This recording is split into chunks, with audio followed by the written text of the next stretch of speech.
নমস্কার বন্ধুরা, আমি তুহিন রিভিউলজি চ্যানেলে আপনাদের প্রত্যেককে স্বাগত জানাই। এখন কথা বলবো চান্দু চ্যাম্পিয়নের ট্রেলার কালকে ইউটিউবে ড্রপ করা হয়েছে, তা কেমন কী লেগেছে এই ট্রেলারটি আজকে মূলত আপনাদের সাথে সেটাই শেয়ার করবো। তা দেখুন, তার আগে একটা কথা বলতে চাই যে কাবির খান কিন্তু আমার খুবই পছন্দের একজন পরিচালক।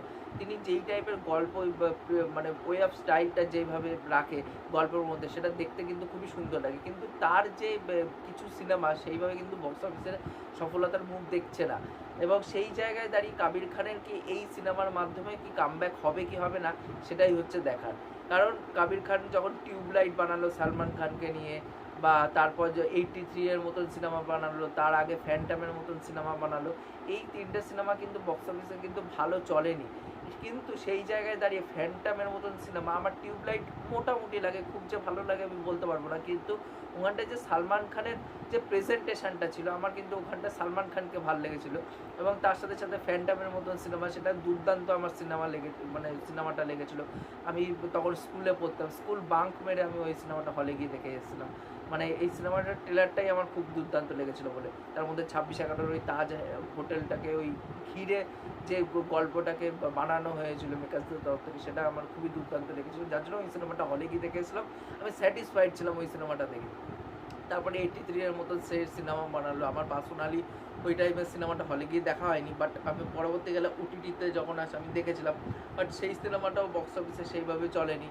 তারপর এমনি তার যেই সব সিনেমা ফিল্মোগ্রাফি আমরা যদি দেখি, তার তিনি কিন্তু ভালো একজন পরিচালক, নো ডাউট। তার যখন প্রথম একটা সিনেমা ছিল কাবুল এক্সপ্রেস বলে, সেই সিনেমাটা আমার দুর্দান্ত লাগে। বা যদি আপনারা ওই সিনেমাটা না দেখে থাকেন, তাহলে অবশ্যই আমি বলবো যে ওই সিনেমাটা দেখবেন।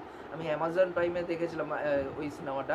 কাবির খানের ওটা ফার্স্ট ডাইরেক্টোরিয়াল সিনেমা ছিল, তো ওই সিনেমাটা আমার খুব ভালো লাগে। তারপর নিউ ইয়র্কের মতন সিনেমা বানিয়েছে, বাজরঙ্গি ভাইজানের মতন সিনেমা, সেরকম অসংখ্য তিনি সিনেমা বানিয়েছেন, একতা টাইগারের মতন সিনেমা।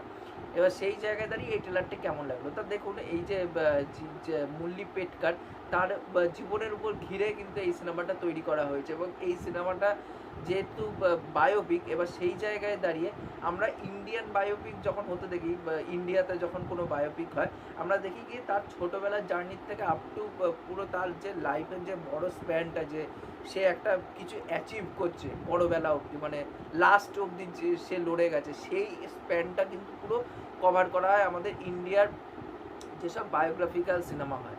আমরা হলিউডের দিকে যদি তাকাই, হলিউডে এইটা ফলো করা হয় না ঠিকই। হলিউডের দিকে মোস্ট প্রবাবলি কী করা হয়, যে তাদের জীবনে একটা অংশ তুলে অডিয়েন্সকে দেখানো, পুরোটা যে ইভেন্ট কভার করা হচ্ছে সেটা কিন্তু দেখানো হয় না, কিন্তু ইন্ডিয়াতে এটা হয়। এবার সেই জায়গায় দাঁড়িয়ে কিন্তু এটা কাবির খান দেখে বোঝা যাচ্ছে যে কাবির খান কিন্তু পুরো লাইফ স্প্যানটাকেই কভার করেছে, পুরো ইভেন্টটাকে আমাদের সামনে তুলে ধরবে। এবার সেই জায়গায় দাঁড়িয়ে কিন্তু মানে ট্রেলারটা কিন্তু আমার ডিসেন্ট বলে মনে হচ্ছে, খুব যে এক্সট্রা অর্ডিনারি লেগেছে আমি বলতে পারবো না। কিন্তু এখানটা এখানটা কার্তিক আরিয়ান যে ফিজিক্সের জন্য খেটেছে, সেটা কিন্তু বোঝা যাচ্ছে ভালো মতন। কারণ কার্তিক আরিয়ানের যখন ফার্স্ট পোস্টারটা এসেছিলো, সে দৌড়াচ্ছে এবং পুরো বডিটা একদম লিন, একদম রোগা, সেই জায়গায় দাঁড়িয়ে কিন্তু খুব সুন্দর লাগছিলো কার্তিক আরিয়ানকে। এবং কার্তিক আরিয়ান যে খেটেছে এটা কিন্তু খুব ভালো করে বোঝা যাচ্ছে। এরপর যে মুরলী পেটকারের যে কর্তৃত্ব, সেটা আমাদের সামনে কিভাবে কাবির খান তুলে ধরে। কিন্তু কাবির খান একটা জিনিস আমাদেরকে অ্যাসুরেন্স দিয়েছে, যে এখানটা কিন্তু যে পয়সা খরচা করা হয়েছে, যে ওয়ার সিকোয়েন্সগুলো ডিজাইন করা হয়েছে, সেগুলো কিন্তু প্রত্যেকটা খুব সুন্দর লাগছে। এবং তার সাথে সাথে এখানটায় কার্তিক আরিয়ানের যে ইনোসেন্ট একটা ভাব থাকে প্রত্যেকটা সিনেমাতে, সেটা কিন্তু এখানটা কিন্তু থ্রু আউট ট্রেলারে কিন্তু কাবির খান মেনটেন করে রেখেছে।